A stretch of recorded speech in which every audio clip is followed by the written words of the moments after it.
When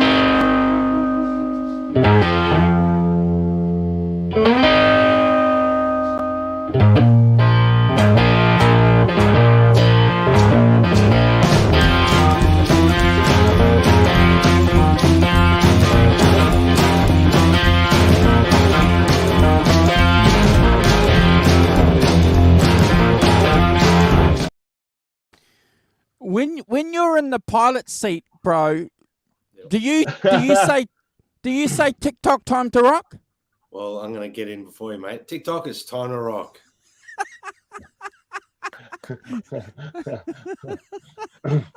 Yes. Good to see you. And you can still drive it. You can still drive it from the middle down below there, Andrew. Yeah, I'll be the backdoor man today. Yes. No, I told you this. I chair a call at work for a sort of Monday morning call every week for my team or the team week. And I say TikTok is time to rock. It's been ingrained in me. You start something, and you're in the chair. You have to say TikTok is time to rock. I say this at work. TikTok is time People to have said rock. to me, yeah, that's right. People have said to me, "What's this? Why are you saying this?" Doesn't matter. It's all that bloke from New Zealand's fault. Yes. Yeah. Well, blame me. Why not? But yeah, welcome, folks. Welcome, Brad. You're in the pilot seat. You're leading the run, the album this week. So we look forward to that. Love your T-shirt, bro. Love that T-shirt. Yes, well, I had to get into had to get in the vibe for today's show. I've been waiting a long time to wear this online, guys. Been waiting a long time to wear it. I like the fact I'm not going to wear it at all until we do a show on the album. Right. And it's the right logo for the right era. See, this is the era that right. WhiteSnake that's it is very near and dear to my heart. Yeah. Well, you're right, and I look forward to talking a little bit about this album with you guys before we kick off the rankings. As usual, folks, we've got a couple of little shout-outs that we want to do before we start being a little bit cheeky. We had a couple of shows on the weekend, Brad and Simon. You guys managed to jump in the chat on a couple of them. Friday, New Zealand time, we had Foxy on the channel talking all things Rolling Stones, i.e. Hackney Diamonds. Fantastic show with him. Yeah. It's good to see him back on. It was good to have Foxy back on, and it was a good little chat going on there with the live show, which was fantastic. Yeah, well, I still, I got to take my hat off to the guy because he's a modest guy, but and we know this though, he's well known in the Rolling Stones community globally for his collection, his Voodoo Lounge collection, the tours that he's been on and the people that he's connected with. Thanks, Foxy, for jumping on and sharing the good news with the new Stones album. We were supposed to have Carl on, but we won't mention that. The reprobate. I was going to bombard you guys too, but I got called back to work, being that there was a broken window on the school gymnasium, so we had to go back to work, unfortunately. So, but it was good. I was in the chat, I was listening in, and I'm still gobsmacked that Foxy goes and buys every version of the LP where pre-ordered it in every country with different vinyl colors and that. I tell you what, I wouldn't be able to feed my son or myself if I could do that. I tell you, I don't know. That's a big commitment, Andrew and Simon. That's a great work there, Foxy. Yeah. He won't mind me telling you this, but he does sell a lot of collector's items, so it kind of generates its own kind of support in a way, Yeah. But he's got a good job. Went to school, worked hard, studied hard, went to university, got a degree, and got a job, and then shitloads of money. He listened to his parents. Yeah. As did I. Yeah. except for the shed loads of money. Yeah. Still waiting for that. But hey, can't have everything, can you? That's right. No, you can't. No, you can't. And we had a Money's great show, guys, yesterday with some guys who are very, very close to the channel. Obviously, we were involved in promoting their book, and promoting their book helped promote our channel, Simon and Brad, with Jeff and Robert with their Fleetwood Mac in Chicago, the sessions in '69.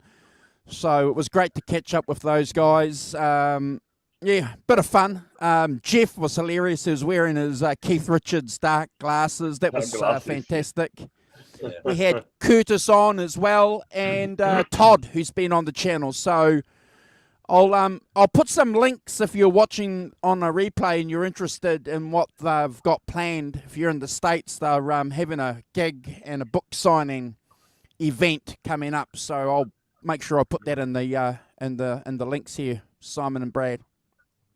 Yeah, awesome. Fantastic. Cool. Yeah. I think we've got a fair few people in the chat. Simon, do you want to do a shout out Yes, to everyone? yeah.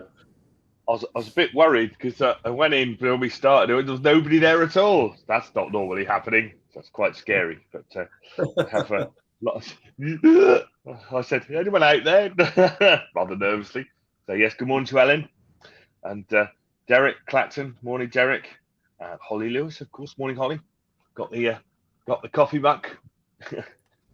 Primed and ready. Jonas Halber. Good morning, Jonas. Hope you're well. Good to see you. John ZD351. Yes, John. Carl had connection problems. Gretz Evelyn. Good morning, Gretz, to you. Hope you're well as well. I think that's everybody who's made a comment so far. I haven't missed anybody. Oh, there we go. So, morning to everyone. Good morning, everyone. Good to see everyone in the chat. I hope everyone's done their homework and had a good listen to this record. We're looking forward to going through the tracks on this one. We'll wait for Andrew to join us again before we get stuck into it. Oh, there he is. Just ducked out for a Coke break, didn't you? And you got it, bro. Coca-Cola. Not like Simon. No. Coffee. It wasn't one of these breaks, bro.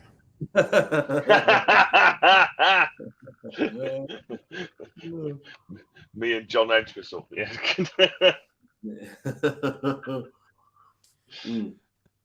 No, great. Well, guys, I picked WhiteSnake's Ready and Wheeling, and I picked it for one reason in particular. I always wanted to do it, but we lost Bernie not long ago. So I just thought, look, it's a good opportunity to honour Bernie Marsden and dedicate this show to him.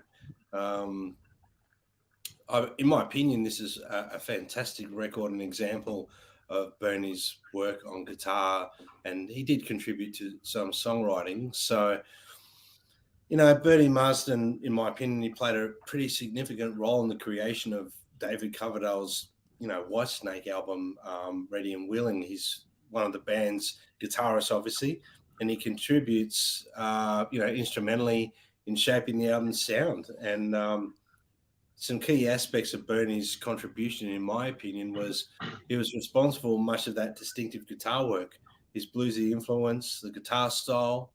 He added depth and character to the songs, contributing to overall bluesy hard rock sound that WhiteSnake was known for during this period.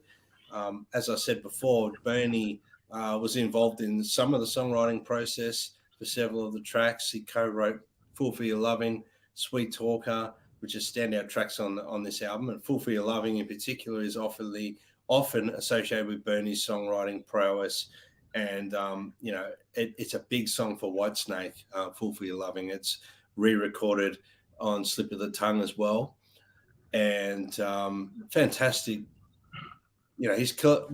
Bernie's playing in collaboration with Mick Moody as well was a key role in this album's dual guitar harmonies and those memorable riffs.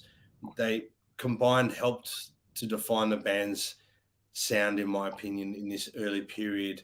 On stage, his presence was a big part of Whitesnake's live performance as well. On this Ready and Willing album, his guitar solos are dynamic. He's played with extra excitement in the shows. Bernie, as a songwriter, performer, Ready and Willing, his work with Whitesnake during this period helped establish their sound, in my opinion. And as Whitesnake progressed, they kept that hard rock thing going, but Bernie brought the blues to the band, in my opinion.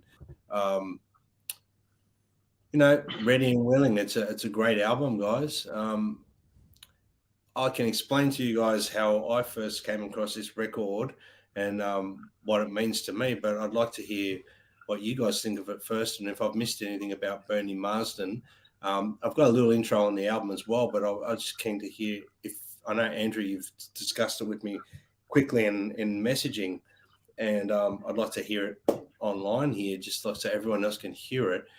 What's your experience with this album, Andrew? Like, when's the first time you really listened to this? I believe it was a while ago. 1981. I was a young fellow at high school, and me and my friends were listening to this album, and Def Leppard's High and Dry album came out in 81, Simon. And what was really remarkable about listening to these two albums and being captivated by them for a while was that we knew that we were sonically listening to two different types of music. We were listening to Whitesnake, which was, for lack of a better word, that 70s rock vibe, which was still cool in 81. And we knew that when we were listening to Def Leppard, we knew we were listening to something a little bit different, certainly with the guitar tones, Brad,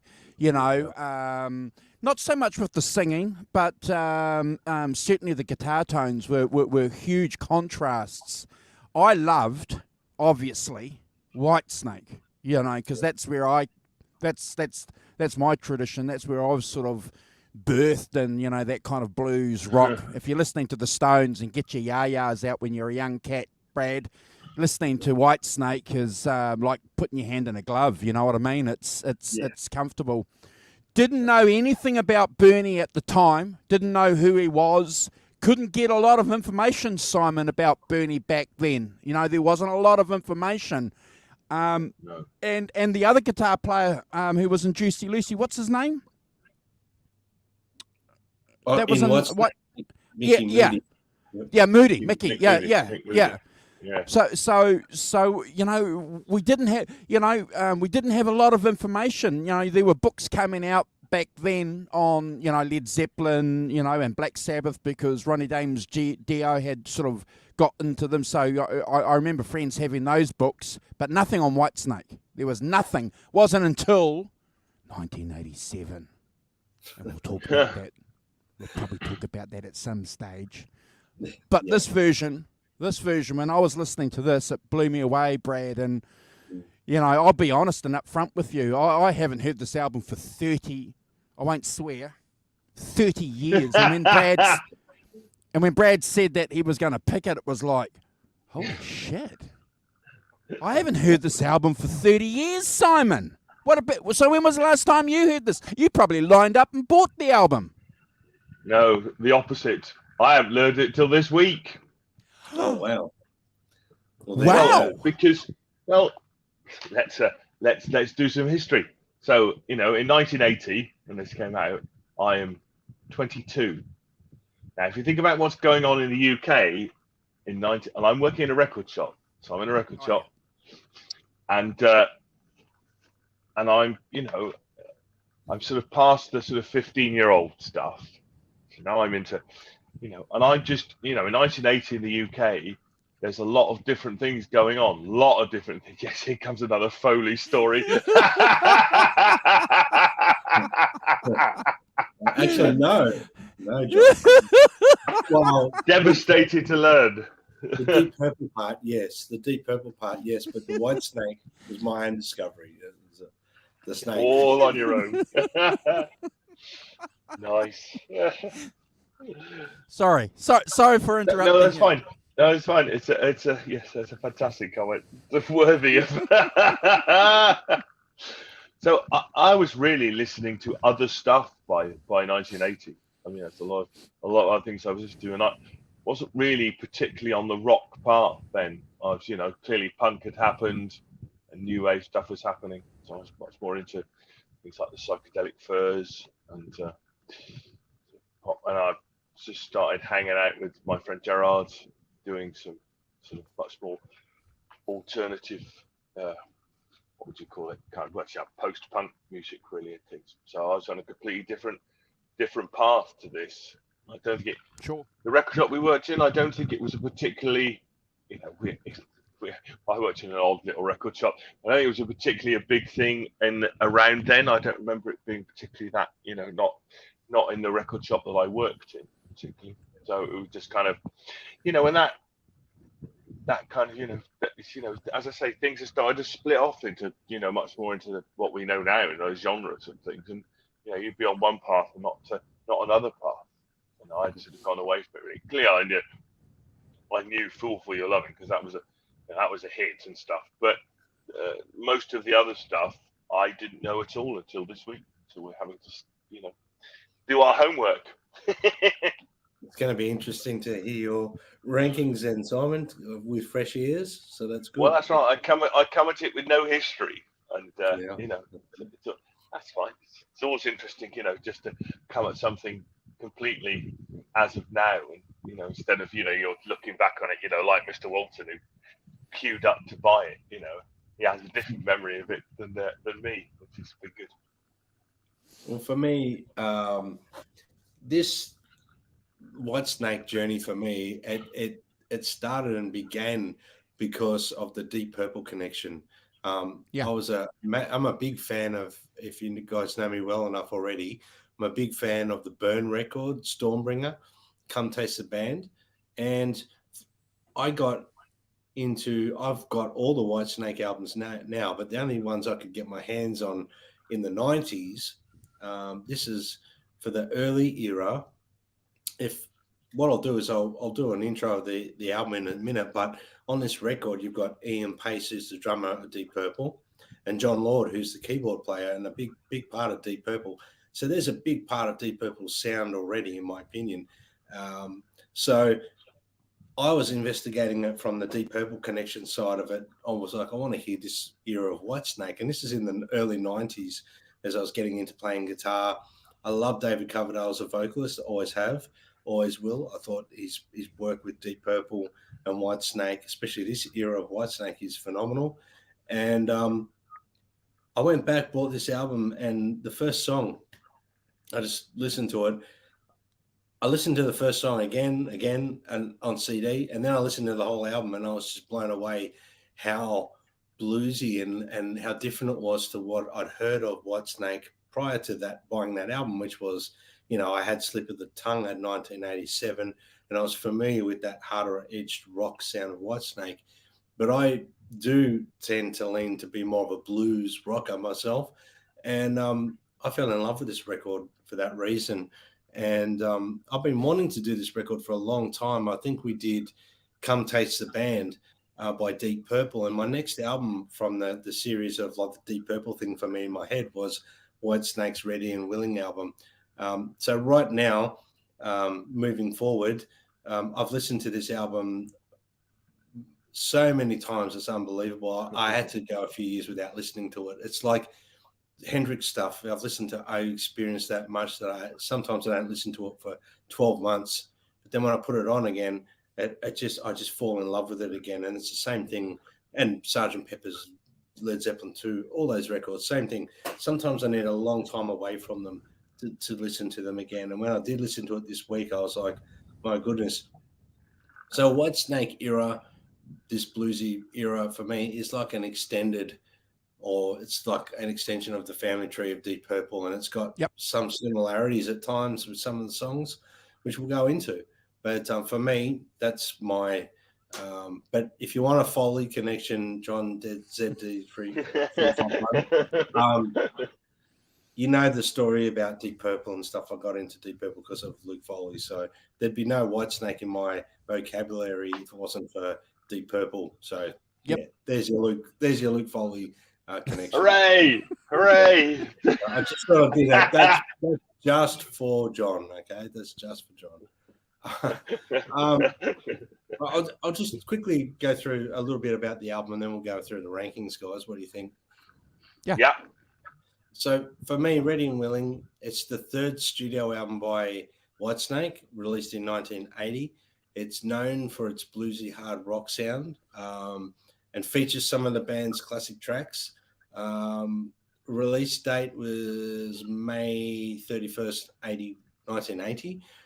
Some of the tracks include, more notably, like For Fool for Your Loving, Sweet Talker, and Ready and Willing. The band lineup, which I sort of already mentioned, John Lord and Ian Pace. So John Lord on keyboards, Ian Pace, the drummer, both from Deep Purple, as was David Coverdale. Then you got Bernie Marsden on guitar and Mick Moody on guitar, and the fabulous Neil Murray on bass. And that's a solid lineup. It's showcased quite hard in this album, and it's got that sound of the 70s, in my opinion, and early 80s. It's got that style about it. It's got a bluesy hard rock style, and it's characterized quite heavily by David Coverdale's vocals. His vocals, in my opinion, there's not many people that sing like David Coverdale. He's got the sweet spot where he sings delicately. He's got the grind, he's got the push, and he's also got soul in his voice. And I love that about him. He's got a bluesy rock voice, but he's got a lot of soul in his voice. You can hear that in the more mellower tracks that he sings on. I believe the song Fool for Your Loving, for example, off this album, was a signature track for WhiteSnake, and they later recorded it on 1987 to boost its popularity, because I believe they did release it as a single, and it charted not great. It was okay. The whole album peaked at about number 6 in the UK charts. I think Fool for Your Loving peaked at 53 on the Billboard charts, and that's not indicative of the song, in my opinion, because I think it's a fantastic song.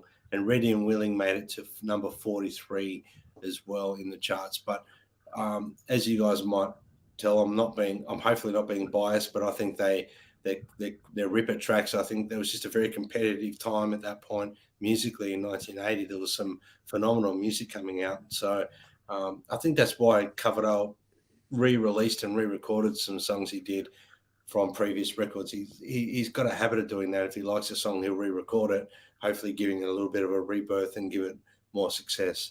So that's pretty much it for the album, guys, for me. You guys got anything else you want to add? If not, we'll get straight into the rankings. Beautiful. All right. I think that's fine. But yeah, good intro. Beautiful. Cool. Hey, Hugh. Bernie Marsden, God bless Bernie Marsden. We're doing this one for you, buddy. So Fool for Your Loving. This is one of WhiteSnake's most iconic tracks, in my opinion. It's a bluesy rocker song. It's got a really catchy hook to it. It showcases David Coverdale's powerhouse vocals. He's got some amazing vocals in this track. The song, obviously, as we know, it's being infatuated with someone despite knowing it might not be the best decision. There's some great drumming from Ian Pace. I'm going to try and not keep repeating myself here, so I'm going to say this on every track on the album. The drumming and the bass playing is so good. The drumming, he plays so well. The bass from Neil Murray, it's just punchy, it's tight. His playing is fantastic. He plays so well with Ian Pace, it's unbelievable. And there's some really great guitar work by Bernie and Mickey on this one. Great guitar solo, very bluesy. David's voice in this sounds phenomenal. It's a very catchy song, very hooky song, great background vocals, and an absolutely cracking first track for the CD or album. I'm going to give it a 10 out of 10 straight out of the gates and never a skip. Who's going next? Rock Professor, then me. But before we want to do that, we want to say hello to our brother. Typical Scotsman. He's on a highland somewhere. He's camping on a mountain, so he's looking for Scots mist. G'day, Hugh. Yeah, morning, Hugh. Jim as well, just under 50, who's travelling, so safe journey, Jim. Good to see you too. Thanks for dropping by. Ryan Hall, good morning, Ryan. Hope you're well. Good to see you too. So fantastic. Yes, I have to concur. I mean, I think that For Your Loving is it's a very kind of, it's a real follow-on from Deep Purple, isn't it? It could be on Burn, or it could be on one of those, it has that classic, I would say, as Andrew just said, that it's a classic 70s riff and rock sound, even though it's 1980. And you can see there's a kind of transition period here where there's more kind of keyboards than organ, just purely organ, and quite a bit less of that organ and guitar playing together. Although we do get some of that, but so I think it has, sounds like Rainbow's Man on the Silver Mountain. It kept mixing the two things up in my head. I don't know why, but I think that it's a great opening track. It's great strength. It's a kind of rock pop, isn't it? Definitely a rock song, but it has that kind of pop chorus, sing along, instantly recognizable, instantly memorable hook of the chorus, and later on, clearly David Campbell had a big hit with it. But and I too have made mention, Ian Pace, what a great drummer he is. He just is, isn't he? I mean, he lays his sticks to his brilliant and excellent bass playing too. That bottom end is fantastic. Classic guitar, and those, we hear the two guitars playing in unison at the end. Moody and Marsden and Moody, the two M's, playing that concise solo at the end, harmony solo at the end, which is of their own thing. Worked out. So 10 out of 10 from me. Never a skip. Absolutely, classic opening track. Great opening track to an album. Andrew. When you're a young cat hanging out with other dudes, no one likes a smart ass. But I got to tell you, there were a couple of times in my life where I took the opportunity, Brad and Simon, to be that smart ass. And this was one of those opportunities when this came out in the late 80s. I had a couple of friends and all that, and they were going on about WhiteSnake, because of 87 and all that, and just saying, well, look, they've done this album, they've done this song before. And it's like, oh, okay. And then you play this to them, and it's like, wow. So I remember Brad and Simon, I remember at least 3 or 4 guys going, I liked this modern version at the time when they're listening to it, but this version, Brad, was the one that clinched it for the guys I was hanging out with at the time, and for me. I'm going to repeat clearly and obviously, folks, a lot of what the Rock Professor and Brad are going to say, because there's a couple of key things that continue right through this album. The bass tone is impeccable, and it's a lesson, isn't it, Brad and Simon, that you wished other guys, other bands had listened to this bass tone on this album and took it through into their recording, into their production. It's just a remarkable piece of I was going to say engineering, of recording. Oh, actually, you could call it engineering, because it's sound engineering. Yes. Yeah. Well, one would say that produced and engineered by the great Martin Birch. All those, yes. all those hundreds of albums that Martin Birch has produced. I think he probably knows what he's doing. Scarily, and there's the proof. Certainly, but we don't want to take away the fact too of the ability of this band, to punch that, and they must have sounded like this live too. They had to have. But you're right, guys. What a killer opening riff! It's got everything. It's got the keys, it's got the bass, and it's got the vocals. Brad, it's like everything that you could want. And I'm glad that the Rock Professor picked up on that transition, on that bridging big two at the time, as young 13, 14-year-old cats. It was like, wow, and there's a couple of other things too, but we'll wait for those songs to come up in the parallels. I'm going to say one thing, Brad. Your intro was outstanding as ever. Oh, thank you, Andrew. Thank you. But I think this album too has paved the way for a lot of acts as well too, bro. You know what I mean? Yeah, there's a lot of guys that have been listening to this album that have sneaked a couple of things, and they haven't been honest with where they've got it from. And we can talk about who we think those acts are. It's got to be a 10 out of 10. Oh, sure. Brad. I've borrowed a little bit from WhiteSnake here and there, and I'm leaving it there. We'll be going back and combing through your catalogue, Brad, to spot the I notes. might get my Spotify plays up a bit more now because people will be going back listening. But no, I'm a big fan of WhiteSnake. So anyway, so yeah, I'm glad we're on the same path here, and it's great to hear that you guys are well and truly,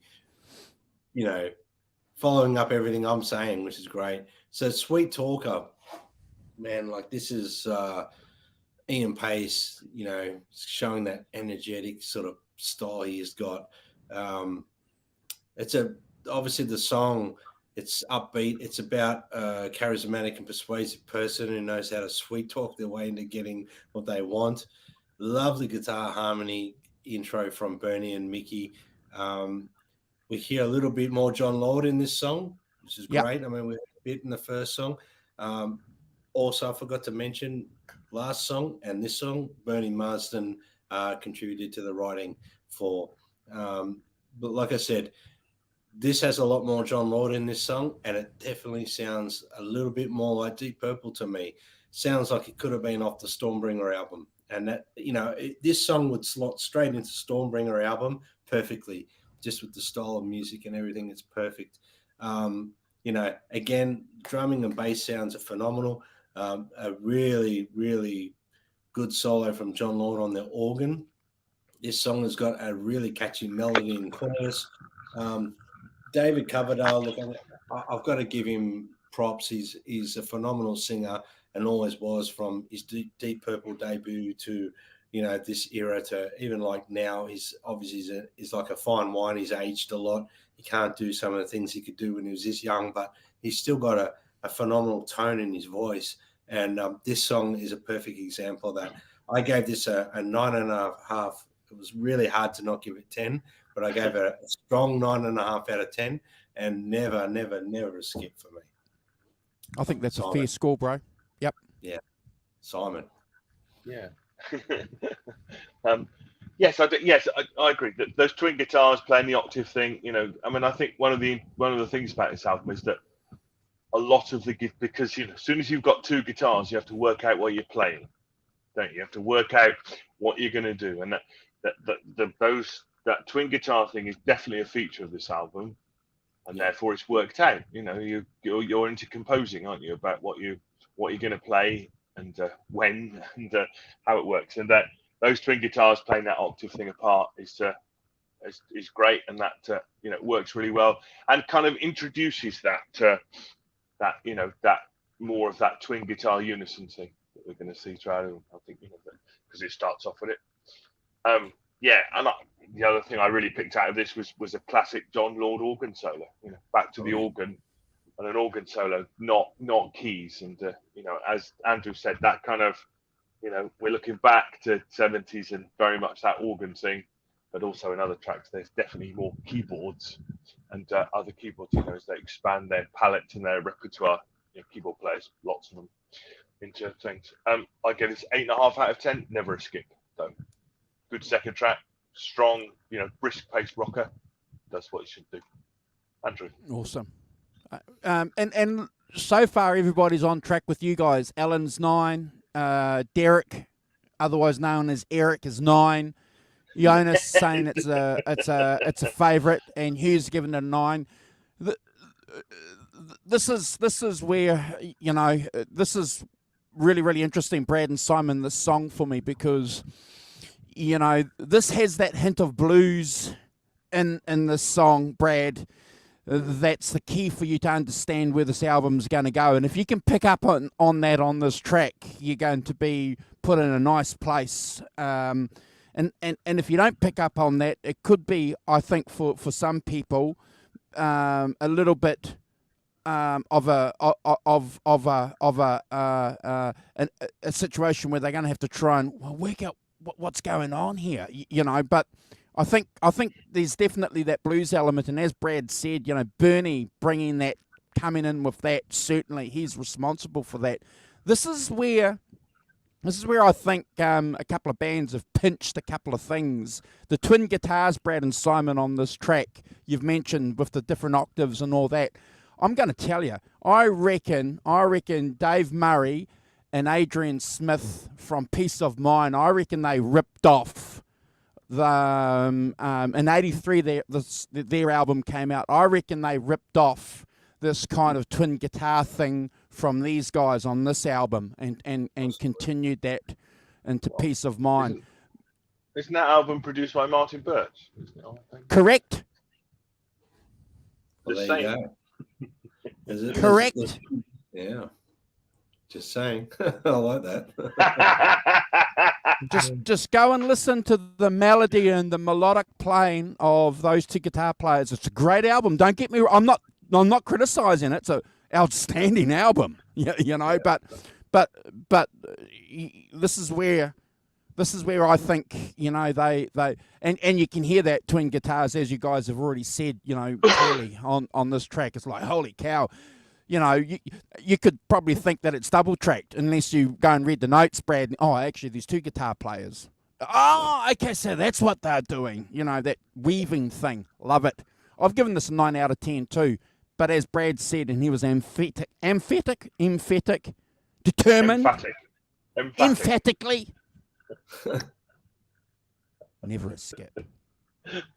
I think that we should for the twin guitars, we should shout out the doyen of UK twin guitar bands, Wishbone Ash.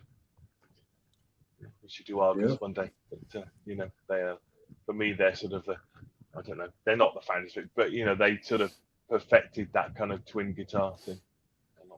Wishbone Ash. Beautiful. Check them out. Yeah. Well, next track, gentlemen, is the title track of the album, Ready and Willing. And this song features one funky, bluesy riff. You know, that groove is just infectious. You know, the song's about being eager and willing to embrace a new romantic connection, obviously. I love that intro, such a driving funk beat by Ian Pace. It's got that, I don't know, this. You can listen to this song all day and never get sick of hearing it, I think. It's got that real Deep Purple swing to it. You know, Ian Pace and John Lord are, you know, channeling their Deep Purple days in this song, without a doubt. John Lord's vamping keyboard thing is just unbelievable in this song. And the guitars sound great. David Coverdale, he sings is unbelievable. You know, the work that Bernie and you know, Mick Moody are doing is exceptional. I love that dual harmony guitar solo.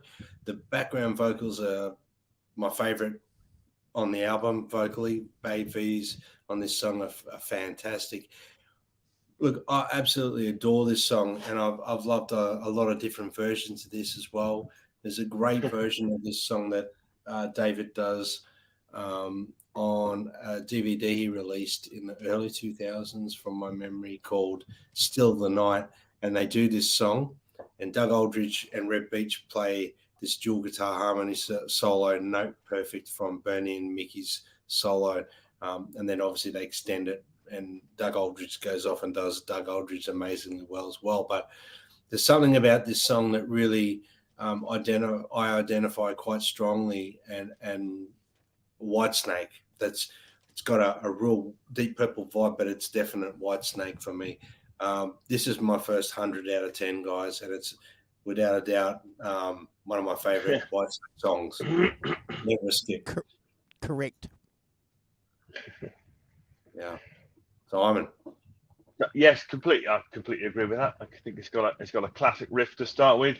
There's a lot of you know, there's lots of that unison playing we were just talking about, and typical strident vocals from Coverdale. But again, with that pop sensibility, that kind of, you know, that pop melody that's in there, and you know, making it something that came out in 1980, not necessarily earlier than that.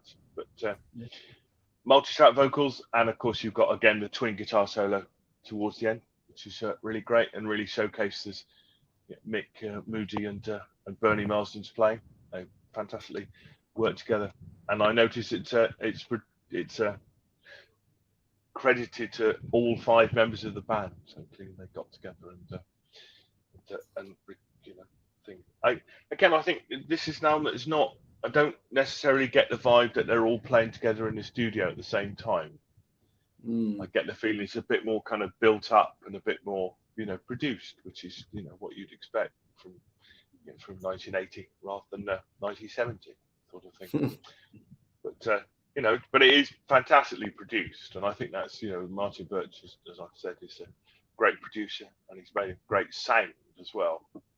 Sonically, It sounds great, and as you say, harks back to that kind of Deep Purple thing as well. So I too gave it a 10 out of 10. Never a skip. It's one of their classics, isn't it? As a song. Right. Awesome, Andrew. Mr. Walton. See you, Ryan. Thanks for hanging out with us, brother. So Drop is saying that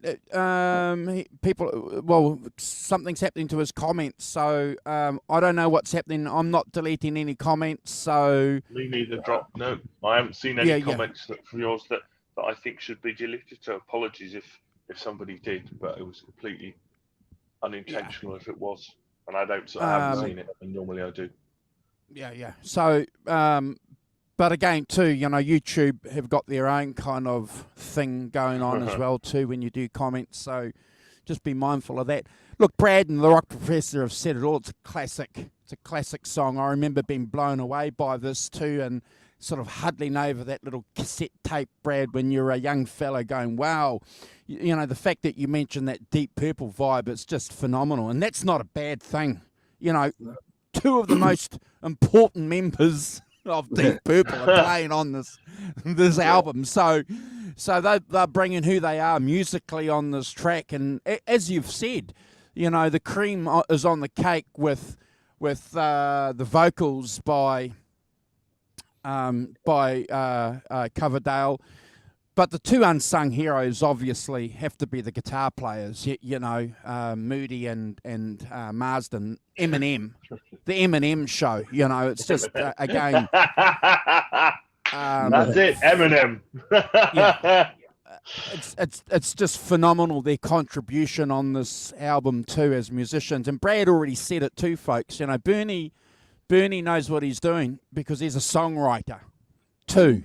No disrespect to a guitar player, but when a guitar player can write songs, and he's probably pushing Moody along as well when you consider what Moody was doing beforehand, and then what he went and did after this band, Brad and Simon, clearly learnt a lot.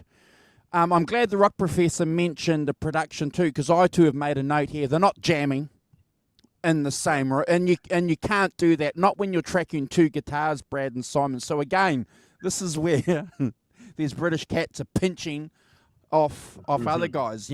Def Leppard, it took them 3 years, Brad, to record Hysteria. Great album. Recording one string note at a time. I'm not saying, look, I'm just joking, folks. Please don't take me for seriously, though. But this is probably where that began, Brad and Simon. That attention to studio craft as far as guitar tones go. It's a starting point. I'm not saying it is the point. I'm not saying it's the font of it. But there's a good argument to say that it kind of began here, Brad. I'm going to stick to that story. 10 out of 10, bro. You couldn't really give it this anything but 10. It's such an amazing track. But, no. I've got a BS here. It's a BS. That's not bull. Brad score. No, not a PS, but not. Can't read my own bloody notes. Oh God! Yeah, I can write, but I can't read. Yes. Brad score. Look, it's an amazing track. So I'm glad we're all on the same sort of page with this one. But next track is Carry Your Load. This song has a little bit more of a laid-back blues rock vibe than the previous songs on the album so far. It talks about, obviously, the struggles and burdens of life and relationships with a message of supporting each other through tough times. Great feel. Has a wonderful swing and has a fantastic vocal from David. and the rest of the band are singing fantastic on it as well. Raunchy bluesy guitar solo, great melody in the song, catchy chorus. It's in a great position on the album as well. I think it's a really solid song. It's like a breath of fresh air from the first few tracks. We're at the sort of fourth track, and gives you a little different perspective on the band. They're not just like the 3 songs previous. They've got a little bit more depth. This song I gave a solid 8.5 out of 10, and never a skip, guys. Never a skip. Simon, am I getting timed out? I think you're getting timed out here. We'll see, Mr. Kirk. Mr. Wilson. Oh, no. Look at that, he's gone. That's it. On his own album. Been banned on his own album. Oh dear. So I've written down the dread phrase power ballad kind of thing. It has that kind of slow kind of. No, there was no such thing as power ballads back in 1980. They invented Simon. it. What I'm saying is they invented it with this song. Not in 1980. No such thing. Don't ruin the song with that description. For fuck's sake. It's only ruining it if you think it's ruining it. I'm just pointing it out as an observation. Great, as you said, it's got a great groove and fantastic drums for me and pace. I think that this type of song, is made by the pace literally of the way that the drummer plays what they do, and his drumming on this I think is fantastic. Great guitar solo, and also lots of backing vocals as well. Great backing vocals from the team. At the relevant points, which I think is a sort of a relatively new thing. They haven't done much in the way of harmony singing now, so. As you said, Brad, track 4 is, diversifying out, changing the mood, changing the tempo a bit. This is obscure. So I prevaricated between a 7.9 and an 8.1. No, I didn't. I gave it an 8.5 out of 10, like Brad. Mr. Walton. So there. You can ban us all. We can have a bit of fun. There's some great comments. Besides, we'll just won't worry about what you two said. We'll just worry about what the people in the chat are saying. What? And you? Oh, right. The captain is taking over, Brad. You've noticed. Derek's made a really interesting comment, and there's a couple of other free-like tracks coming up too as well. So. Very, very good comment. So we'll look forward to talking about where we think that free influence might be. Brad and Simon, look, I love the vocals. The vocals on this track are impeccable, and it's backed up by great harmony vocals, isn't it? And I love the way that the piano, the way that the piano chords lift those come in after the backup vocals. It's just fantastic. It's just a beautiful piece. Power ballad. Yeah.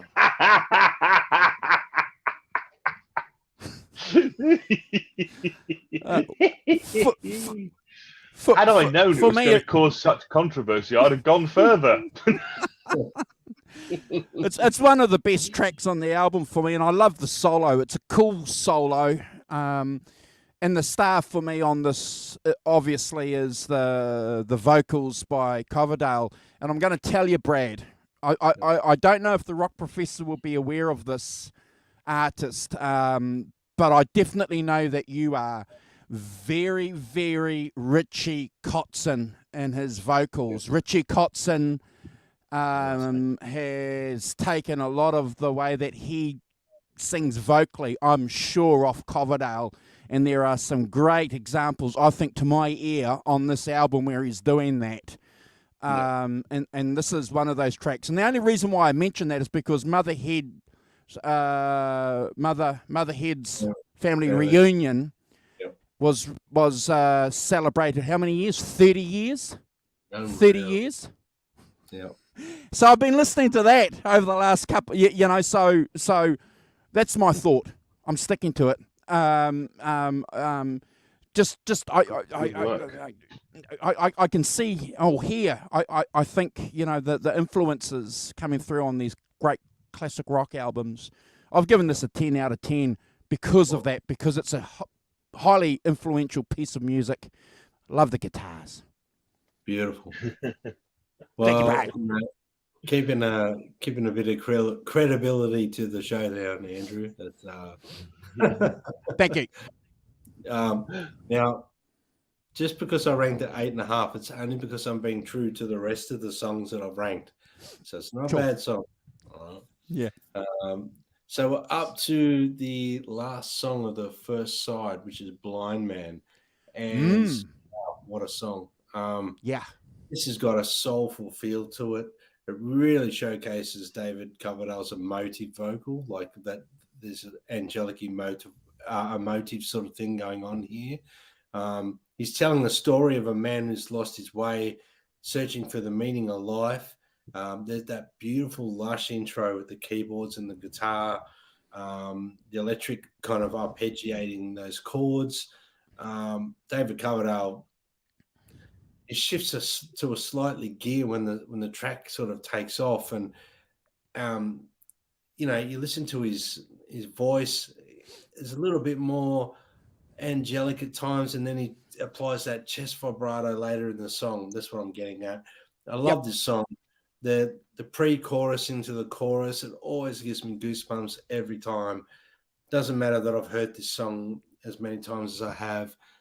Great guitar solo, great guitar playing. These guys are, this is a world-class band, in my opinion, that David Coverdale's put together here. Without repeating the bass, the drums, the guitars, the keyboards. 9.5 out of 10, and never a skip for me. Good score.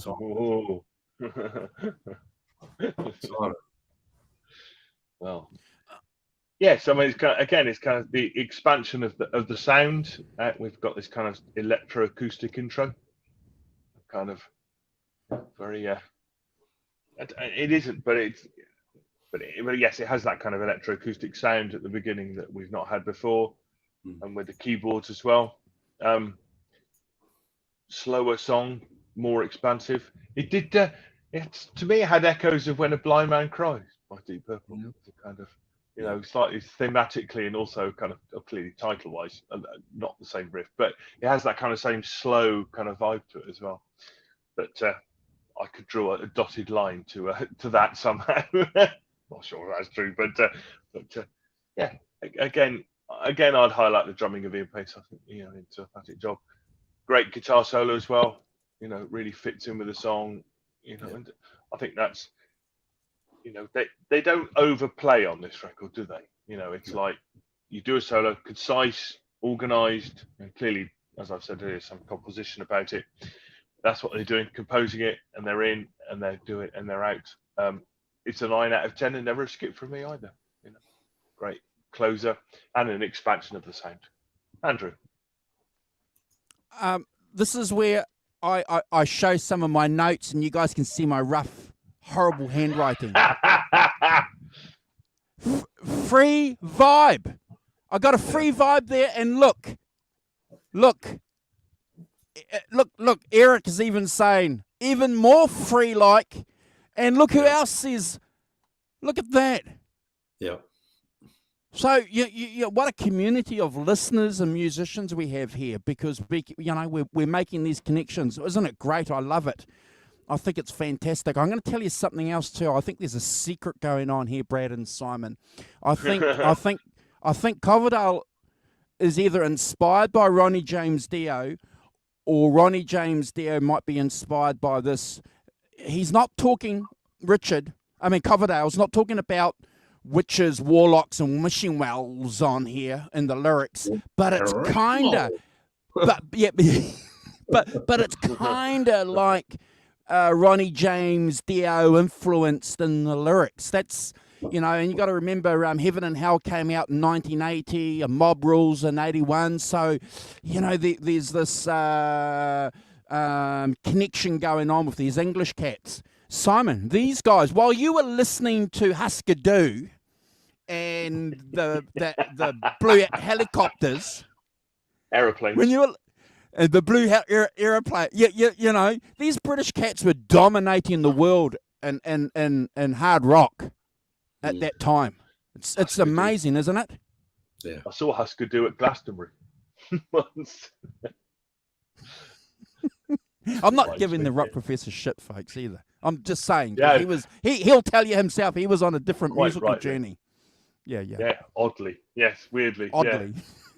Well,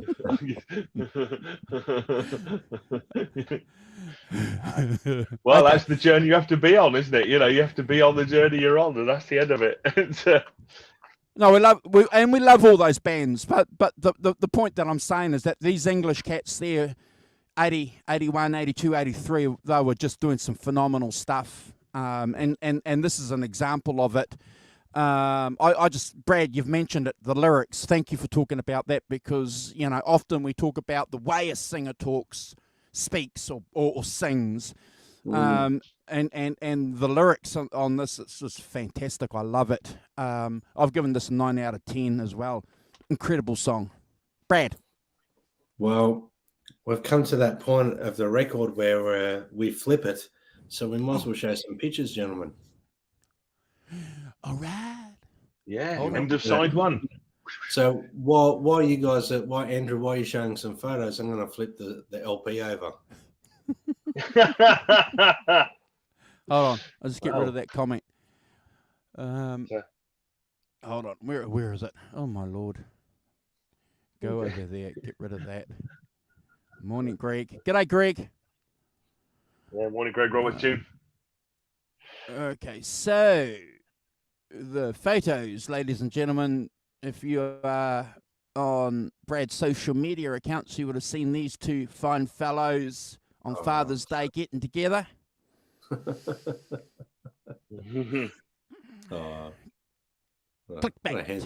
I might have to upgrade that. I might have to upgrade this photo with that one. I'm going to pinch that. Is that okay, bro? Can I have your permission? But yeah, of course. Thank you. You better ask Elvis whether he approves, frankly. You got to ask. You know, we didn't ask for this. You know, we just took it. We didn't ask for that. But didn't ask for it. You got it anyway. I'm the man on the snow mountain. Yes. My goodness. So that's well, Brad's going to talk about, but can I just say one thing? I love this album cover, bro. I still do. Yeah, it's a great cover, and the one that really stands out to me there is John Lord with his glasses on, and Neil Murray with his hat. It's just a cool look, yeah. They were a David Coverdale with his curly locks there, but just the grey, the white and black, fantastic album cover. Fantastic. What is it about bass players and wearing hats? Because Roger Glover always wears like a hat like that, doesn't he? Oh, maybe or a thing these days he wears it. It's got it's got a bit of suave about themselves, you know. Hats. Yep. No, great album cover. That I love the. I'm a fan of that WhiteSnake logo as well. Obviously, I've got it on my T-shirt, but I think this era of WhiteSnake was phenomenal. Love it. Sure is, bro. Yeah. There we go. The Bernie there in front, and Mickey Moody. So the double M's. What did you call them? M&M. M&M. Brilliant. God rest Bernie. Great picture, that one. Great. That's great. Playing each other. So there's another thing too I want to point out, guys. So notice the Explorers, and guess who were using Ibanez Explorers? Iron Maiden, Dave Murray, Adrian Smith. Though certainly Adrian Smith was using an Explorer. I'm not saying that they stole it from these guys, but these guys were doing it a little bit. No, I'm with you. Yeah. Yep. That's a cool Yes. picture there. So you got Neil Murray in the background there with the hat on, as we've said. I'd say this would have been from the photo shoot of the album cover. I think so, bro.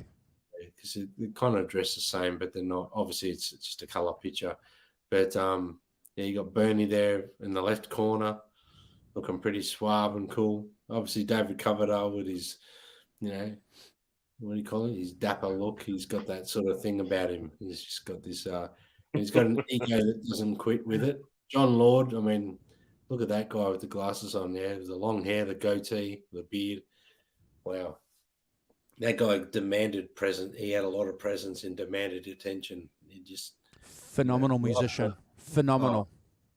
Phenomenal. And there's Mickey Moody and Neil and Ian Pace. Yeah. Yeah. What a great. Yeah. Just. Incidentally, you guys. Coverdale he wasn't a tall guy, was he? I think he. Coverdale's slightly taller than the average bloke, though. I'm pretty sure it was. Yeah. Okay. I'm not sure about that. I could be wrong, gents. Great live shot there. Hold on. Outstanding live shot. Yeah, great live shot. And you can tell that's Ian Pace on the drums back there because the toms and everything. He's a left-handed drummer, so you can see the way his toms go. Correct. There. And so you watch the show, you get educated now and again. John Lord there over on the organ and keyboards. And apparently he's 5'10". Oh yeah, he's only a short fella. Well, listen, I always thought 5'10" was pretty tall, Andrew, because that's basically what I am. So I was like, that's giant of a man. I'm 6'1". He's pretty short. All right, you tall. And that's Bernie, obviously, with the white football T-shirt on. Yeah, I was just about to say, notice how both the guitar players, Bernie and Mickey, have got Les Pauls there. So can I just Lizzie, like? I think as Derek said earlier.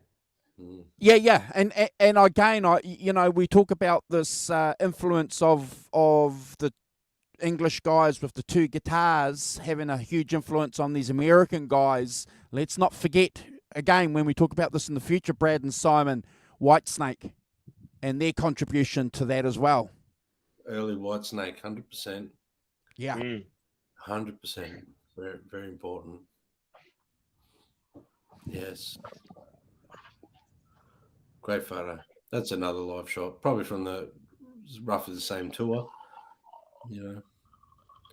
I love seeing a band with two Les Pauls. For the guitar players, it's fantastic. Phenomenal. Yeah. So you can get a vibe for the lineup here at this point. Yeah. Obviously, a long way away from the 1987 album, and the hairstyles are a little different. And the guitars, Brad's right. There's not a Floyd Rose in sight, ladies and gentlemen. The fingers are doing the bending. Yeah, the fingers are bending it, Brad and Simon. Yeah, that modern stuff not allowed. Yeah. Oh, look, we don't mind a good Floyd Rose here and there, but I love this style of music. I love the era. It just the pictures always it sets the tone for the record too when you look at some of the pictures. So I'm glad we do the picture segment. It makes a big difference to people that are not familiar with this era of the band. Because a lot of people, when they think WhiteSnake, they think the 1987 album, or Slip of the Tongue. Great album titles, really, when you think about it. Ready and Willing, Slip of the Tongue. Anyway, let's keep it clean. All right, gentlemen. So we'll dive back into the songs. We've got the first song of side 2. Ain't Gonna Cry No More. The song has a bluesy and a melancholic sort of tone to it. It's about the pain of a broken relationship and the decision not to cry over lost love anymore. I love the acoustic feel. Almost sounds like an open tuning to me, guys. I don't know if it is or not. I haven't been able to research it that much, or I've never sat down to try and learn this song. It does sound like an open tuning on the acoustic. David's voice, wow, his voice shines on songs like this. It really does. I love that tambourine feel, but I love even more, when the song, I think it's a minute 12 or onwards, the way the song kicks in and really winds up. Great guitar solo, that slide solo. I've really got to give credit to Ian Pace on this song. We've been saying that every song anyway, but his drumming on this is phenomenal. And the way Neil Murray knocks in on the bass is unreal. But yeah, again, David's voice on this song in particular is the highlight for me. And the guitar solo, the slide solo, fantastic. I gave it a strong, solid 8.5 out of 10 and never a skip, gents. Simon. Yeah, it's an interesting beginning to side two, isn't it? You know, in a sense, when I was listening to it, I was thinking to myself, it follows on quite nicely from Blind Man as a, if you're listening to it on a CD, but clearly this is pre-CDs. But so I was thinking to myself, I mean, I know you have to get up and change and turn the album over, kind of thing. But I did kind of think to myself, it felt like something almost programmed it so that you had a sort of that kind of continuity between Blind Man and then Ain't Gonna Cry No More with that electroacoustic thing. Normally you treat the two sides as a sort of separate entities, and you program 5 tracks or whatever it is, and then you program the 5 tracks on the other side, and you start off with something fairly sort of another kind of entry, bit of a statement song and the thing, so it struck me that this was not that, which is interesting. It's a great song, and as you say, the tambourine for the first couple of minutes, and before the drums come in, and that acoustic and the keyboards. This is keyboard stuff, not so they're playing like a horn type sound in it, and giving it that slightly haunting melodic feel to it. As you said, I think there's great melodic bass lines from Neil Murray. I think he plays great on this. Backing vocals too, good backing vocals from the boys. And you've got that kind of keys interlude solo, and then into I don't know who's playing the slide. I don't know if it's Bernie or Mick. But great slide solo as well. That fits in really well with the mood of the song. I give this a 10 out of 10 and never a skip. I think it's a great opening track, and it's great. So, good job. Although, but a really interesting opening to side two as well. I wouldn't have picked it if I was programming it, I don't think. But, I'm not complaining. Andrew. Yeah, I agree with you, Simon. I think it's an interesting pick for a side two opener, but it's fantastic, isn't it? And we all know that these British cats love acoustic songs, don't we? They love putting it in. That folk kind of vibe is very much part of the English scene. It's easy to sort of get caught up and think maybe the country thing is just maybe an American thing. But, these English cats have been doing it for a long, long time too, Simon. And how many records have we ranked, guys, with rock guys doing acoustic tracks? There's a famous band called Led Zeppelin, for a starter, that likes to, do a couple of acoustic songs. And these guys just do it well with their contribution. I agree with what Derek is saying here. I think from the research I've done, it's Mick Moody on slide. I think it is. I think it might be an open E too. It's definitely got to be an open tuning, as Brad said. Love the acoustic intro. It's just fantastic, and the way that the band just comes in and just gives it that support. I'm not going to repeat what the Rock Professor and Simon and Brad have already said, other than I've given this a 10 out of 10 too. I think it's a wonderful, wonderful opener for a side two. That kind of would have freaked a few people out. Yeah, well, definitely. Great scores, guys. I feel like maybe I'm letting the team down, but again, I'm only ranking them the way I am because there's strong songs for me on the album, and I can't rank everything the same. It's just not fair. So, so the next song on the album is "Love Man," and wow, what a song! I believe this one's credited to David Coverdale as writing. Yep. It's got that real upbeat, catchy blues sort of rock feel to it. It's a confident and self-assured lover who knows how to please their partner. Um, has a great feel, some lovely blues guitar playing on this song. John Lord vamps through the song really delicately. I love how David Coverdale sings the blues. He's a real true bluesman when he needs to be. He knows how to sing the blues. Obviously, his upbringing, listening to all the blues records, as a child onwards, he's got a fascination with the blues. I love the Hoochie Coochie Man reference in there, how he chucks that in there. And again, a beautiful slide guitar solo in there, Mick Moody. I can listen to this song all day. I love the bluesy WhiteSnake era. For me, this song is 100 out of 10, never a skip. I would love this song. Actually reminds me of when I was touring around Australia in one of my very first bands, and Gary Green, the grandfather of my child, used to put this song on every time we'd set the PA up, just because of the quality of the production.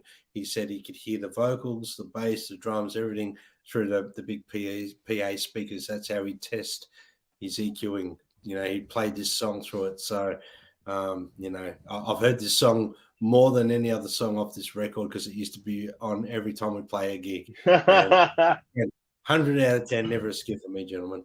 Simon.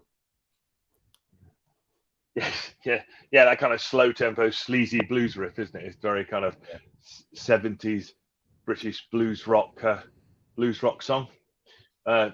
With organ on it, again, kind of going back to that 70s organ vibe rather than keyboards. Driving bass and some steady drumming from Ian Pace, keeping it going. yeah. I must say, I did, coming at this slightly sort of in a different. Clearly, I've not heard it 1,000 times on a PA every night, Brad. So, I did think to myself slightly, Dave, come on, mate. I'm a hoochie coochie man. I mean, you can't just nick everything like that. Can you write something a bit? Slightly, I slightly different opinion than you. Slightly, it's like, can you write something that's not I'm a hoochie coochie man? Old man harumphing at the back, It's like, but it's the second track on side to it. It's a completely contrast to what we've just had and stuff. And I gave it 8 out of 10 and never a skip. But yes, slightly more annoyed by this blatant plagiarism than you were, clearly. Andrew. Yeah, I think it's a deep cut. I think it's a masterpiece of a song, and Brad's 100% on the money here when he talks about Coverdale's blues capabilities as a vocalist. And then, of course, we've already mentioned it, the blues credentials that Bernie and Moody have. No one's ever going to doubt where they come from as far as the blues is concerned. And it just reaches to a boiling point on this song. And it's backed up by drums and a bass. It's just fantastic. It's I've given this a Brad score too, Brad. I just think it's phenomenal. It's a deep cut. I've kicked myself that it's been at least 20 years since I've heard this track. And I want to just take this. I made a note here to thank you for reminding me about this, to put this on my playlist, because this is going to be up there with everything else that I'm listening to. It's a great track, great album. It's fantastic. I love the blues, and I love the way the British guys interpret it and dish it back. I can understand why the rock professor, I haven't made a note about this, why that rock professor might be alerted about the Hoochie Coochie Man. But again, I think it's just Coverdale paying respect. It's his way of jumping on board. The line of English guys saying, Thank you, Muddy. Mm. Well, in history's proven that these British guys used to do it a lot. I mean, look at Led Zeppelin. Robert Plant used to do it a lot too, and there's a lot of plagiarism going on there with those guys. But I think I'll take it from the perspective Andrew just said. I think it's more them honouring and respecting and giving credit to those guys that come up with that stuff originally, reintroducing and making people aware of it, I guess. If not, they take the credit for something quite unique. So either way, it's a bonus all around, isn't it? That, Robert Plant more mixed in, more in the mix than the right up front. Yeah. So you don't notice it so much. David Coverdale he has a very strong ego, and he'll do what he likes. He doesn't care about nothing else but what he's doing. And good luck, good on him. He's proven to be a success because of that. So anyway, so we're up to Black and Blue, and this is not another band's Black and Blue. This is WhiteSnake's Black and Blue, and the track features a really cool bluesy guitar riff. And the lyrical content explores the emotions of feeling bruised and hurt by love, I guess, is the best way to put it.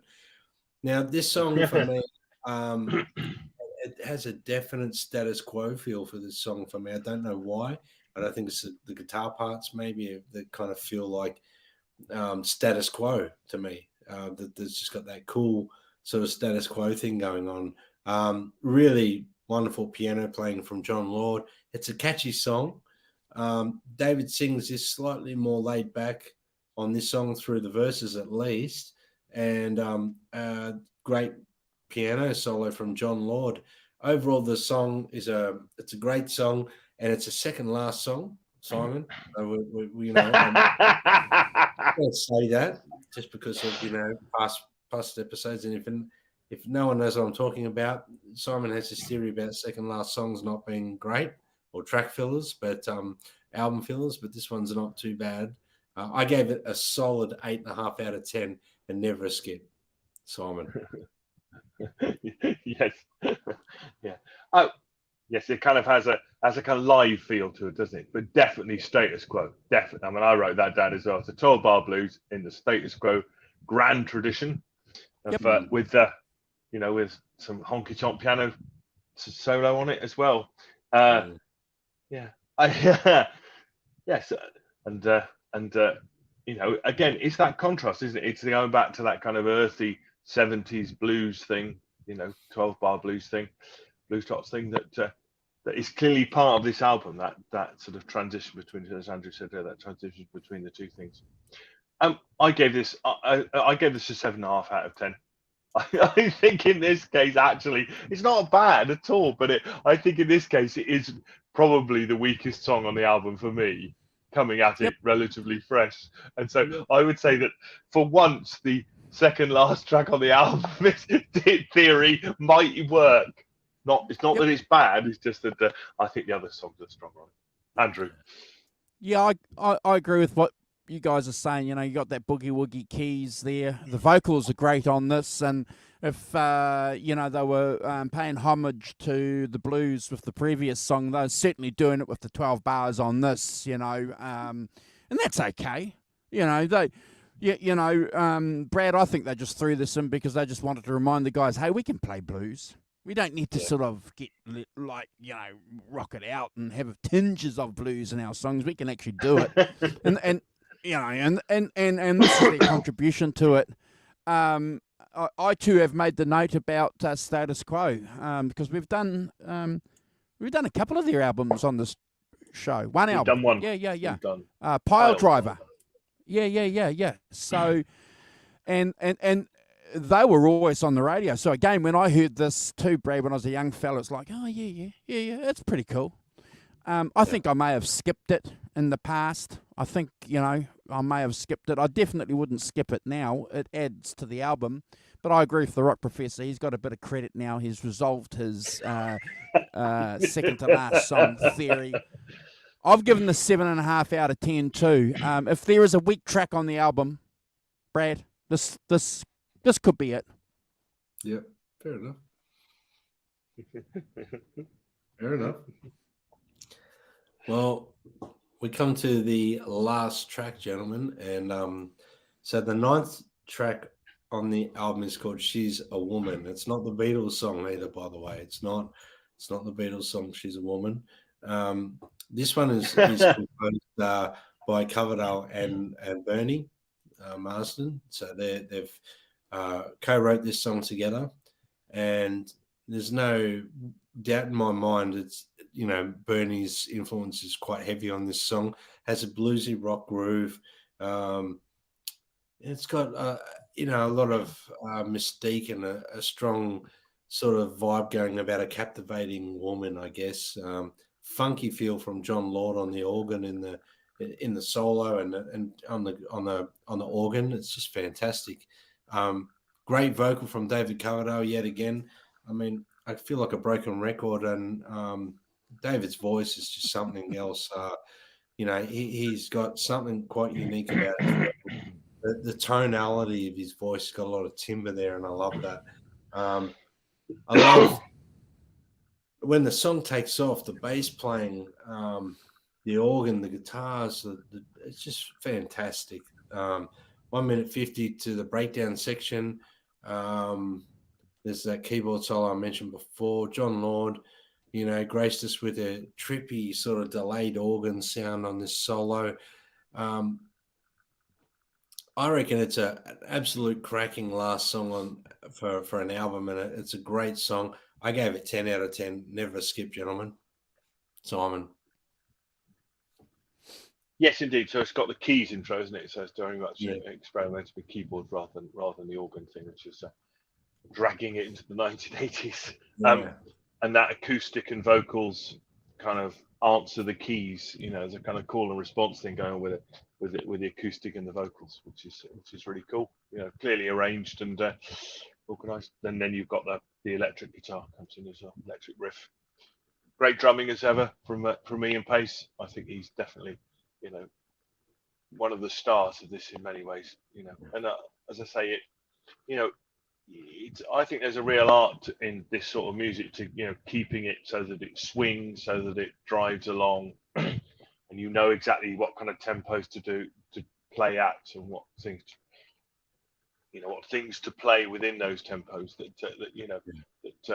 don't weigh them down but keep them moving, keep them light. So and great key solo from John Lord as well. I give this 8.5 out of 10 and never a skip.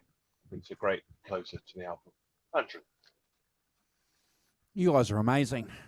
Fantastic. Your contributions always blow me away, guys. And I have to add to the people's comments in the chat, I'm reading the scores here by people.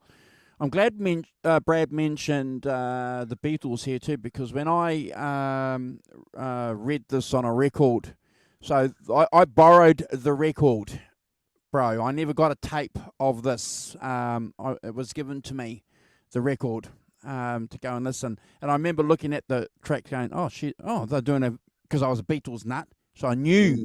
So I thought, like you mentioned, okay, she's a woman. Okay, it would be interesting to listen to their version of that. And then it was like, and then it isn't. No, and it's like, okay, this is cool. Look, I don't want to repeat what Brad and Simon have said. I'm going to pick two things on this song that blew me away. Brad, the crunchy guitars on this track. Oh, yes. So we're not kind of getting that crunch to my ear until the last song. And it's definitely crunchy. So the fact that Brad mentioned Bernie being responsible for the production or the direction of this track, and you listen to the guitar tone, gotta be. So I'm going to back you up there, bro. I think this is Bernie sort of muscling his way in there. And I'm going to back up what the Rock Professor said too. I've got a note here, the snap on the drums on this track, Simon. It's just phenomenal. What a great percussionist he was. And Yeah, sorry. Um, you know, He was on this album, yes. and was on the album, yeah.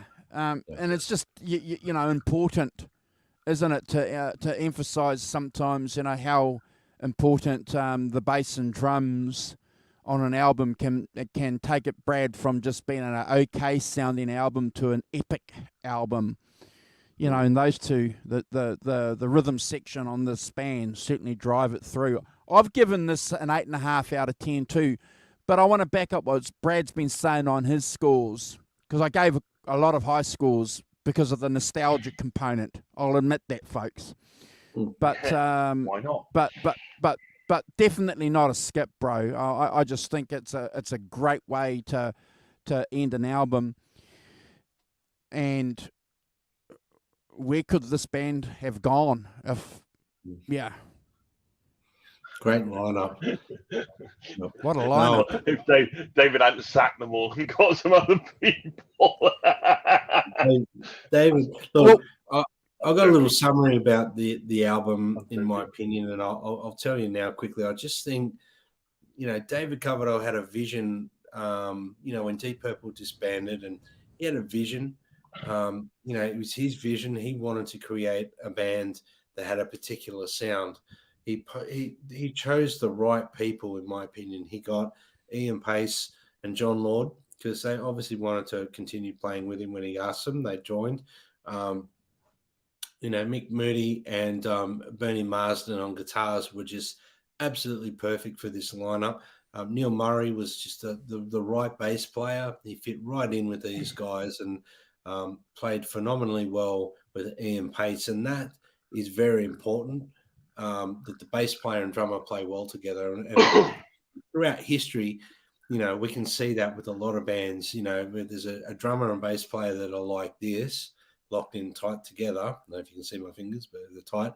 When they're tight, it means to me the band's going to sound fantastic regardless of the song. It's going to be a good, and you know, Martin Birch for the production on this record. I mean, for 1980, we're just creeping out of the 70s, and you know, obviously there's a continuation of that 70s sort of sound on the record, but it has like a new sort of sound to it as well. And I think the production of the record is phenomenal. And you know, I'm going to give credit to Martin Birch. I'm going to give credit to David Coverdale for his vision and sticking with that throughout thick and thin. He knew what he wanted to achieve with Whitesnake, and he did. Let's be honest. He got there in the end.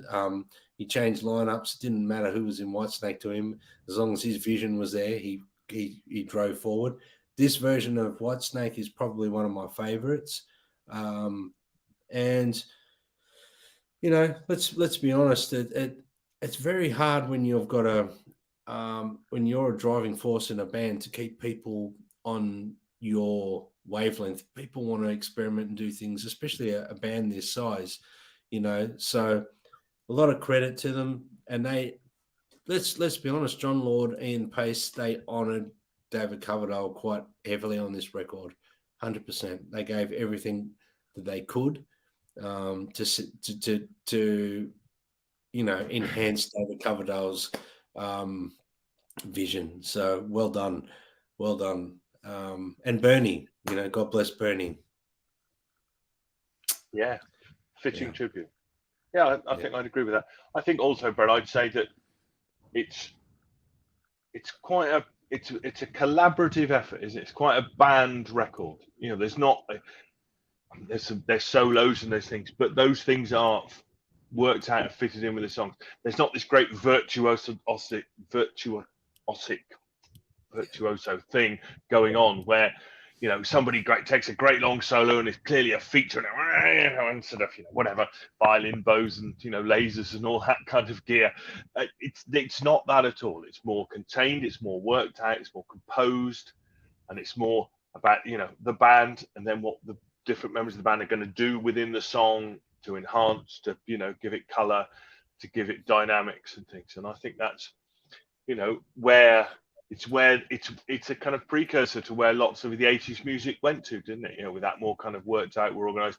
Andrew's mentioned Def Leppard a couple of times, and the recording individual strings and stuff, as chords, and which is clearly a lot more worked out, and you have to work out what you're doing with that sort of thing. It's not just, five guys jamming in the studio kind of thing, or playing together in a studio. It's clearly more worked out than that. And I think that in that way, as Andrew has said, is a kind of precursor to the 80s and the rock sound in the 80s and things like that. And I think it's there's clearly some harking back, but that sort of thing I feel is that kind of tightness, that kind of tight band thing with the band thing, the songs being the thing is what you take out of this album, don't you, as a general vibe. Yeah, I'm not going to pretend to be a WhiteSnake fanatic, folks, at all. In fact, I'm going through on the channel. I'm doing some 5-minute book reviews, and in relation to Brad picking this album, I've downloaded Bernie's biography. So I'm going to start reading Bernie's biography. So I'm going to be interested to read Brad and Simon what Bernie has to say about this. So I'm kind of asking if anybody in the chat knows, or if anybody watching on replay knows. I'm sure Brad and Simon, that when they presented this album, the band presented this album, I'm pretty sure there were a lot of guys in the band thought they were going to take this album and take over the world like Deep Purple. You'd have to have that feeling, wouldn't you, when you dropped this album and gave it to the record company? You would be thinking, yeah, baby. Yeah. You'd be thinking, deep what? Yeah. So I don't know, and I'm not going to pretend to know, and I didn't want to jump in and do any cheating research, so I'll wait for Bernie. But if anybody does know and they want to sort of like come in and offer a contribution and tell us why, this is probably the perfect place. Other than the fact that we know that Coverdale can be difficult for a lot of reasons. One point, though, that I want to throw out to my co-hosts and the people in the chat before we wind up, though, is that Brad and you and I were talking about this. 1980, this album came out. 7 years later, they came out with 1987. It's a great album, folks, don't get me wrong. But the people that were listening to 1987, all the normal people, the normies, we call them normies, were listening to 1980s. That album was huge. How many singles did that album have? 4 singles? Yeah. The videos kind of helped too, because he made sure that he made sure that he had like cool videos as well, But Brad, chalk and cheese from this album to 1987. Adrian Vandenberg, who played guitar on that album, could you imagine Adrian playing on this album? No. Yeah. Well, Adrian played the solo to Here I Go Again, but it wasn't actually Adrian Vandenberg on the whole album. No. Sorry, it was John Sykes. Sykes, yeah, sorry. All these names in my head. Yeah. Yes. Adrian Vandenberg did play the solo to Here I Go Again, I think it is, on that album. I don't think that's John Sykes. I think that's Adrian Vandenberg. But look, I'm a fan of WhiteSnake, so I like 1987 for a different reason. Me too. But it's like a different band to me. Oh, yeah, 100%. Yeah.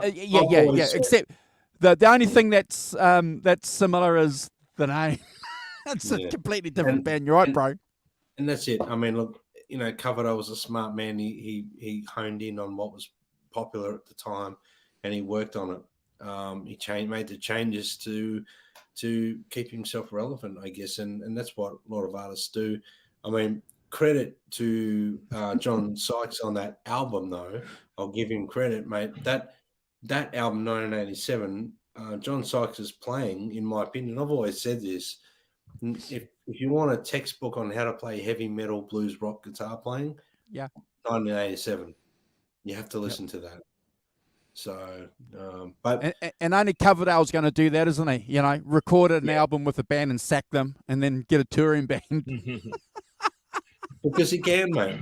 Because he can, you know. And I think Coverdale was a bit humbled again when he started working with with Page. Sorry, I think he was a bit humbled again. I think it sort of made him a bit, you know, brought him down, pulled him down a peg or two, which is good for him, you know. But he's still got an ego, but you know, and that every artist has to have one, guys. Let's be honest. Every artist. I mean, you're trying to tell me Mick Jagger doesn't have an ego? No. Yes, he does. And one day, folks, we're going to be doing Coverdale Page. We're planning that show. We're planning that, aren't we, guys? I've made a few decisions based on things that I've read about a re-release of that happening or not happening or whatever. So I think we've got to do it this year because I think this year was the anniversary. What was it? 30th anniversary or something, I think. So yeah. Apparently they're doing a re-release. That's what we heard. Yeah. Yeah, but I don't know if that's happening now. So but either way, I think we should do the album. But we will do it as part of the Zozo show, I think. Yeah, sounds good. Yeah.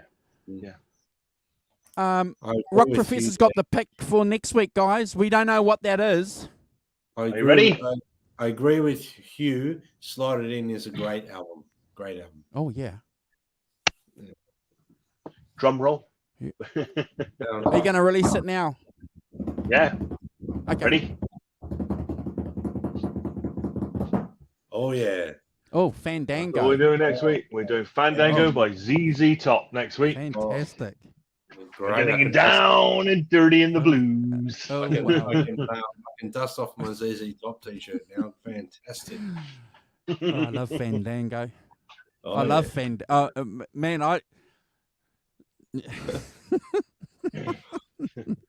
Man, fucking dango. Oh! 1 minute 37. Oh, he's broken. He's finally broken. I'll do a show card for that. So Rock Professor's going to lead us for that. If you guys want to hang out with us next week, obviously we'd love to see you here. If you want to invite some of your friends to hang out and join the party, folks, please do. I have to say this, if you've got to an hour 37 and you have not subscribed to our channels on our channels page, please do.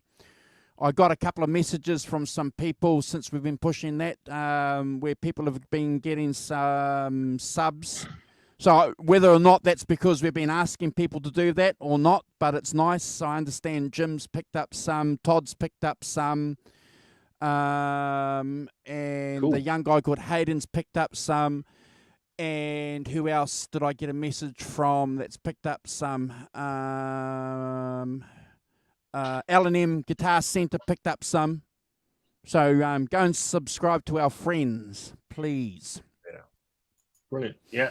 And are we out of here? Well, hold on. We should say congratulations to Fruitcake Tony on getting to a K's worth of subs. Oh, yeah. Yeah. Fantastic. Well done, Tony. It's fantastic. Yeah. Well done. Cheers. And the money will start rolling in. We were supposed to mention that last week, but we forgot. So, well, we didn't forget. We were just inundated with things. I'm on it. WhiteSnake was a great choice tonight, Brad. Great stuff, fellas. Thank you. You guys are awesome. We love hanging out with everybody. A fan of Fandango. Of course, Hugh was.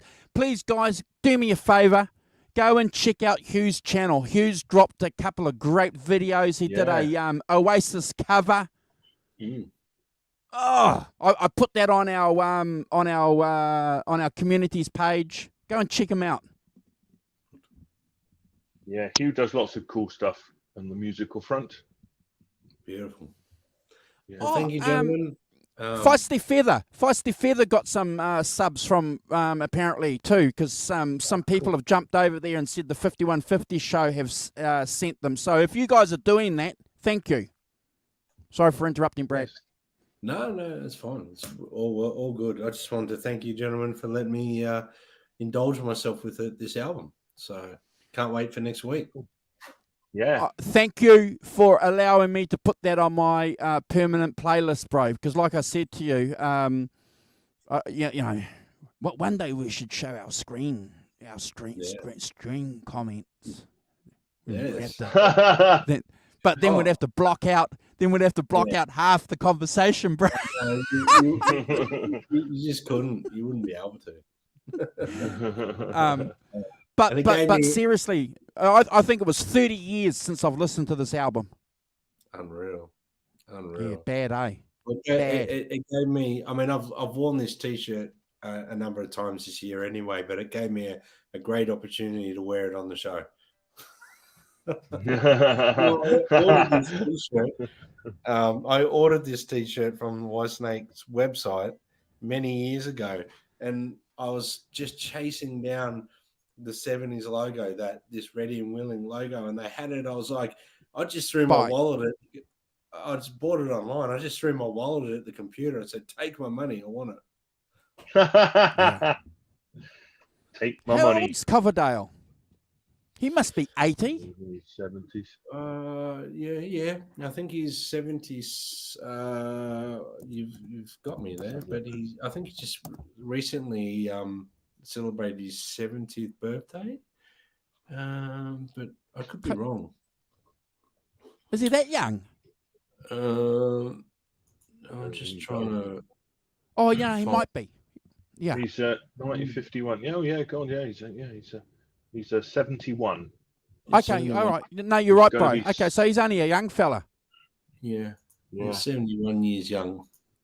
Yeah. And he's still out there. And he's still out there rocking. Hasn't he just stopped, really, Brad? Hasn't he? I mean, has he not recently just kind of retired? Or am I making yes that and up? no. I think he'll still probably do things 100%, but I think he's retiring from the world touring and things like that, which is, we see it after a couple of years, people get bored and they end up doing another world tour. So you never know. But you got to remember, David Coverdale was trying to sing at 70 or 72 like he was when he was in his 20s. It's a big call. Yeah. Yeah. No. Absolutely. Yeah. Okay. Yeah. Anyway, we out of here. Rob Professor, you want to do a shout out? Yeah. Let's shout out to Ellen. Thanks, Ellen. Drops Family Garden. Thanks, Drops. Hugh Caldwell. We have Holly, of course. Thanks, Holly. Thanks for the mug. Gret Zeppelin. Great to see you guys. Thank you very much. Jim as well. Jonas Halberg. Thank you, Jonas. That was really cool to see you. Derek, of course. Derek Clapton. Thank you, Derek, for all your comments too. Fantastic. Hugh, Jonas. Anybody else? Hopefully I haven't missed it. Greg Roberts Tune as well. Thanks, Greg. Good to see you. Hope all is well with you. I think that's everybody who made comments with a bit of luck. Derek. Yeah. Okay, cool. Yeah, so thanks, everyone. Have a great week, and we'll see you next week for a bit of Fandango. Cool. And go and listen to the new Stones single, Angry, if you haven't checked it out. Go and listen to the guitar tones on that between Ronnie and Keith. It's good. Oh. Bye. Bye.